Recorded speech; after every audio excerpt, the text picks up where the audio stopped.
দর্শক, ভীষণ দুশ্চিন্তার খবর।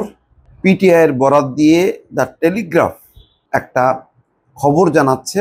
তাতে বলা হচ্ছে বাংলাদেশের ট্রান্সশিপমেন্ট সুবিধা বাতিল করেছে ভারত। অর্থাৎ তৃতীয় দেশ হয়ে যে পণ্য রপ্তানির সুবিধা, সেই সুবিধাটা ভারত বাতিল করছে। এটা হচ্ছে টেলিগ্রাফের খবর। পিটিআই অর্থাৎ যে ভারতীয় সরকারি সংবাদ সংস্থা, তার বরাত দিয়ে এই খবর প্রকাশ করা হচ্ছে। তাহলে কি হলো, বাংলাদেশ কি টাইট দেওয়া শুরু করলো?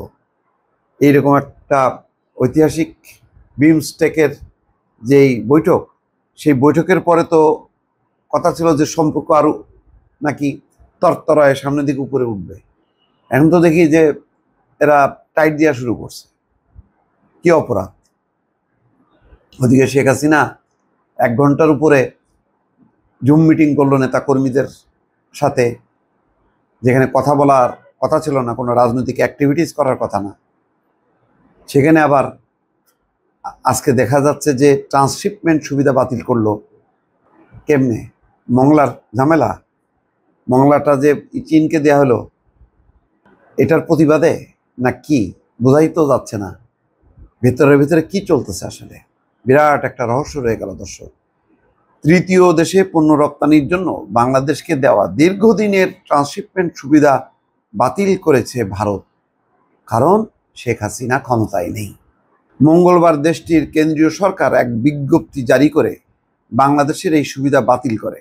ফলে ভারতীয় স্থল শুল্ক স্টেশন ব্যবহার করে বন্দর এবং বিমানবন্দর দিয়ে তৃতীয় কোনো দেশে পণ্য রপ্তানি করতে পারবে না বাংলাদেশ। অর্থাৎ ভারতের কোনো স্থলবন্দর অথবা বিমানবন্দর কোনো কিছুই ব্যবহার করতে পারবে না। পিটিআইয়ের বরাদে বুধবার দ্য টেলিগ্রাফ অনলাইন এই প্রতিবেদন জানিয়েছে। প্রতিবেদনে বলা হচ্ছে, এই সুবিধার ফলে ভুটান, নেপাল, মিয়ানমারের মতো দেশে বাংলাদেশের রপ্তানির জন্য বাণিজ্য প্রবাহ বাধাহীন ছিল। অর্থাৎ তৃতীয় দেশ অর্থাৎ ভারতের বন্দর ব্যবহার করে ভুটান, নেপাল এবং মিয়ানমারের দেশে বাংলাদেশে পণ্য যেতে পারত।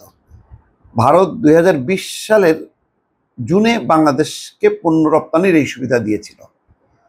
8 এপ্রিল জারি করা ভারতের কেন্দ্রীয় পরোক্ষ কর এবং শুল্ক বিভাগ বলছে, 2020 সালে 29শে জুনের জারি করা সার্কুলার বাতিলের সিদ্ধান্ত নেওয়া হয়েছে।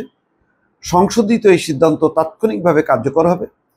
তবে আগের সার্কুলারের প্রক্রিয়া অনুযায়ী ইতিমধ্যে ভারতে প্রবেশ করা বাংলাদেশি কার্গোকে ভারতীয় অঞ্চল ত্যাগ করার অনুমতি দেওয়া যেতে পারে।